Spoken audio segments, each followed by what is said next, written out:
So here we are, 8 months after episode 1 of how long does it take to build an electric guitar, or as we were doing, 2 of them, 2 Kaiju. And one was a beautiful wine red, and one was a lovely silver burst of black, which this is clearly not one of. Why is that? Well, because we had 3 in process back before our first guitar show. This was the original Kaiju, the Bluey, Kablooey as it has been dubbed, because all sorts of crazy crap went on with it. And it's part and parcel of the reason it's taken so long to get this done. So we didn't get as much footage of the last few processes filmed as we would have liked. The main reason for that is we were, as I mentioned a second ago, preparing for a guitar show. It was the same thing, where we were rushing to get those two done, the red and the, as they're called, the Silver Burst and the Stunning Redhead. Mark has dubbed these guitars. He says they all have to have nicknames now, so who am I to disagree with that? And we got everything done in time. We got some really great feedback. I mean, that's the whole point of why we've been rushing through some of this stuff. Rushing is a loose term here.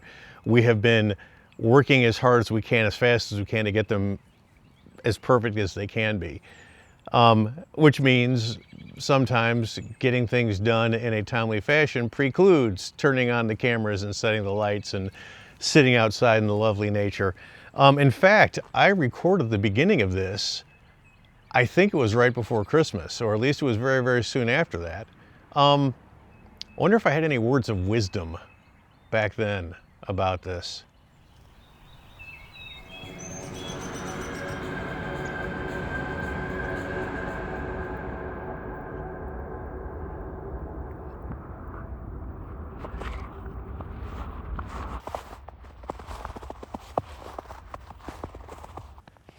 Hey folks, we got a lovely snowy day here in Cincinnati, and this is it. This is the final episode of the Kaiju builds, of the how long does it take to make 2 guitars, which of course is kind of ridiculous now because it's been months. But one thing I wanted to do is talk about an adjacent item.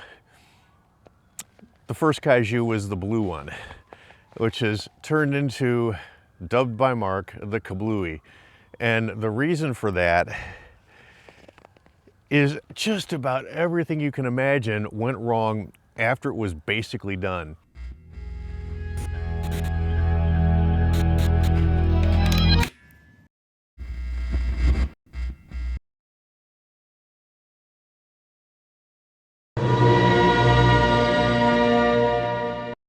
First thing that happened was I was realized after I had put the finish on it, this was for the show builds, you know, we were making all those guitars several months ago for the guitar show. I realized I'd forgotten to drill the ground wire hole from the underside of the bridge to the cavity. So I got my lovely 12-inch aircraft bit out, did what I would always do, even though the finish was already there, I wasn't concerned, you know, it's a very easy thing. And right before I got through to the cavity, the drill bit broke, snapped right off at the top of the flutes, and raked right across the top of that incredible blue finish I had. There was no time for us to fix it, so we slapped the pick guards on, used a blue Sharpie to cover the bit you could still see, and took it to the show, and just figured if anybody notices, you know, we'll say, look, this is, you know, 'tis what it is. So I brought it back and refinished it. Tried a couple different things, tried just matching the color, that didn't work. Ended up having to redo the whole blue thing. All right, so that was done. It was groovy. Everything was wondrous and happy.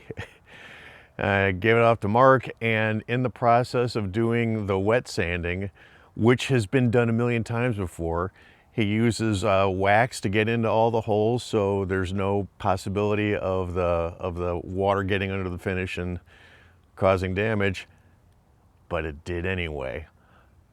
Almost all of the screw holes for the pick guards cracked. So he tried to fix that. It didn't work. So we had this amazing blue guitar that has just been back and forth and back and forth, trying to get the damn thing done. It sounds amazing. I'm telling you what, man, he has dialed in some pickups and some processes on this whole guitar that are just freaking outstanding. Plays like a dream, love the sound.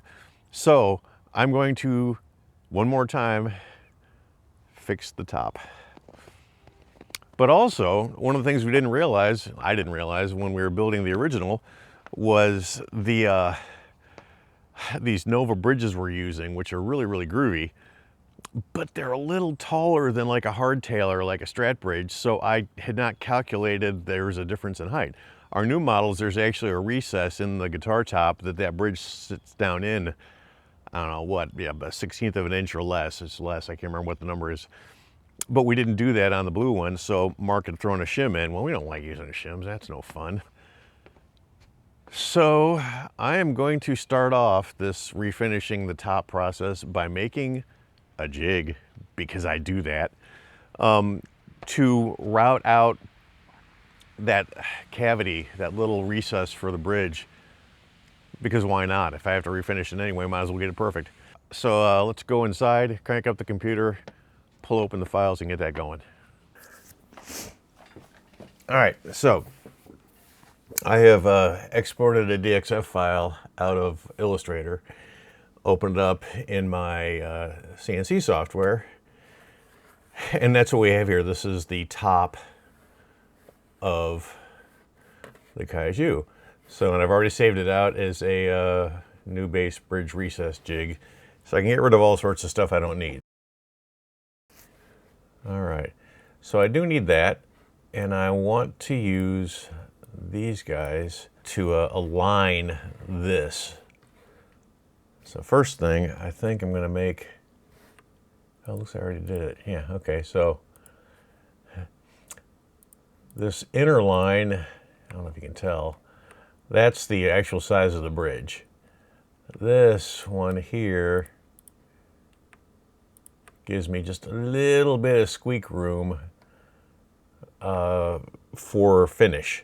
And you know, based on what we discovered with the last two, I'm gonna make that even a little more. So I'm gonna just a slightest, maybe 5/1000ths of an inch bigger.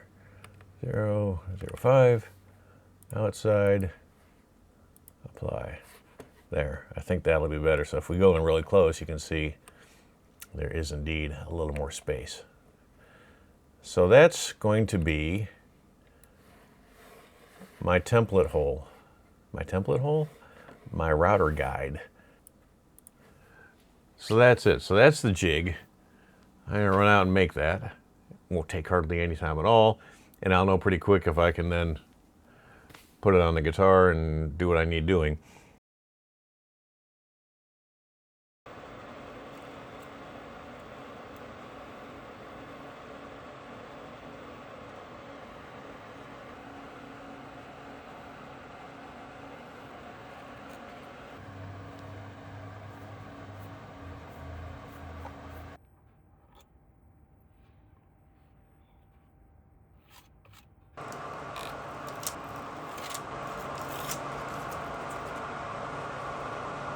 Had to make another one of these because somehow my cutout, it was I grabbed the wrong template and it wasn't big enough for the bridge. So in the end that worked out better because I think these pickguard screw holes are going to be the better way to align than the big string holes. So we're going to do that.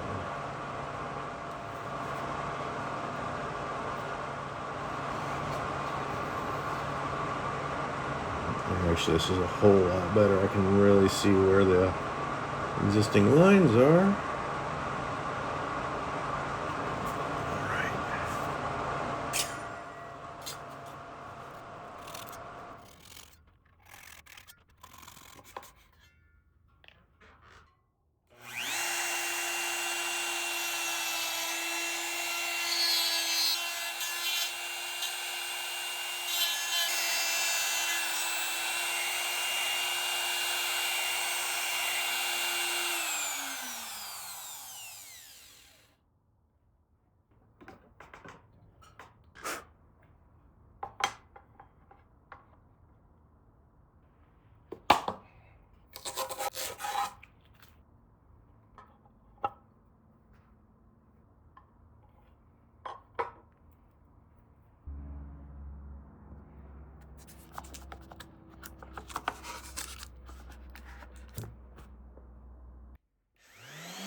So at this point, all the guitars went into the spray booth, but I was having a lot of issues with overspray and didn't want my cameras to get all munged up, so there ain't no footage.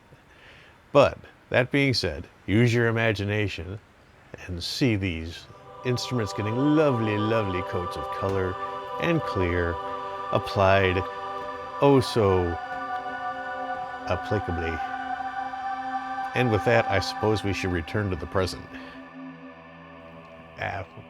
Wisdom? So anyway, the whole process of building these instruments has changed dramatically for us in the past 6 months. So the numbers we were getting, these things were done before the first show of this year, which was in late January, early February, something like that. So these things have been done for a while. But everything that was left was clear coats, flat sanding, mark winding the pickups, fretwork and nut work, doing the electronics, setup, fit and finish, testing. Mark has taken to hand polishing all of our nitro finishes up into this like insane, I don't know, you can't appreciate it from here, but man, these things are just, he's dialed it in. It's amazing. Hand rubbed. Because it's fun. It's fun. I mean, you know, we have the tools in place to make this stuff go faster. I could, you know, drop the whole guitar in the CNC and press a button and be done with it. We could have bought one of those really nice arbor-based polishing wheels, which I'd still kind of like to do at some point.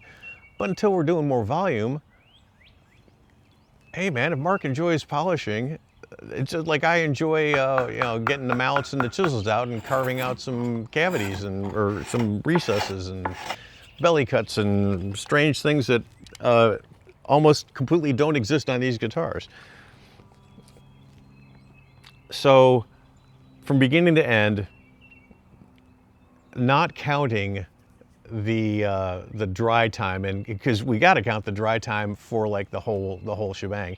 So yeah, if you take away the month of cure time, those two guitars came in right around 50, somewhere between 50 and 60 hours. I'll put the precise number up here in a second. But that being said, since then, everything we've been working on has been coming in 40 hours. It's almost exactly half and half time-wise for me and Mark. That can change depending on the model, if there's a lot of hand carving, if there's a lot of fiddly little angles and stuff, that can jack the sanding time way up. Sanding time. I have discovered there is a certain zen-like joy in just sanding when I can turn my brain off about all the other things I wish I could be doing right now, involving making these instruments. So, that's kind of it. I know that's sort of a lackluster end to a long wait. And maybe isn't as much the educational document I was hoping it would be in the end. But damn it, I have got to finish one of these series. I've done this is the third time. So it's fitting that there's 3 instruments now involved instead of 2. I leave you with the demo that Mark and I put together for these 2 instruments, and instead of 3, yeah, we did get the third one in here. That's right. So all 3 of the instruments are in this demo. This is in context with the song. It's what Mark did with the Ghost demo, and it really made me excited. So I took an old song by my old band Kelp, and I ripped all the guitars out of it, and I took all the backing tracks and rebuilt the thing. Ooh. 4 turkey vultures in formation just flew over me. I'm not sure what to think about that. Omens. Bless you all for hanging with us, and sorry it took so long, and hopefully it won't take this long for another one. And maybe next time I'll do something interesting where there's movement. Maybe even a story. Got to end with the chord. If you know, you know. See ya.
this love song.